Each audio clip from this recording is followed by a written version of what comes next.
बड़ी अच्छी खबर हमारे पास है और पाकिस्तान स्टॉक मार्केट से ही है, जहां पर नया संगे मील अबूर हो गया है। 100 इंडेक्स 56,000 की नई बुलंद तरीन सतह पर पहुंच गया है और ट्रेडिंग के दौरान मार्केट में 618 पॉइंट्स का इजाफा हुआ है। कफील अहमद हमारे साथ हैं।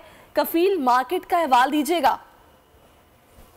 आज कारोबार का पहला दिन है और जिस तरह मार्केट में लास्ट वीक जो है बिहेव के तकरीबन 2000 से ज्यादा पॉइंट का इजाफा हुआ और आज ट्रेडिंग के आगाज पे एक मरतबा फिर जो है वो तेजी देखी जा रही है और एक नया संगेमील अगर आप कहें तो अबूर कर लिया मार्केट ने और 618 पॉइंट्स का मार्केट में ट्रेडिंग के दौरान जो है इजाफा देखा गया और 56,000 का जो लेवल है वो मार्केट अबूर करने में जो है वो कामयाब रहा है। तो ये जो एक रैली चल रही है गुज़िश्ता तकरीबन अगर हम बात कर रहे हैं 2 हफ्ते से तेजी की, तो वो अभी तक जो है वो बरकरार है और जो मार्केट माहिरीन है वो यही कहते हैं कि सेंटिमेंट तो खासे पॉजिटिव हैं। जिसमें IMF मौजूद है पाकिस्तान में और तमाम जो पाकिस्तान के अहदाफ थे वो पाकिस्तान अचीव किए हैं, तो उसके बाद जो रकम का मिलना है वो यकीनन जो है वो आसानी हो जाएगा और जो आइंदा के जो इनफ्लोज है पाकिस्तान में वो तो मुमकिन तौर पे वो भी पाकिस्तान को मिल जाएंगे। और यही वजूहत है कि मार्केट अच्छा बिहेव कर रही है और तमाम स्क्रिप्ट जो है ऑल ओवर उसमें जो है वो काफी सरमायाकारी देखी जा रही है।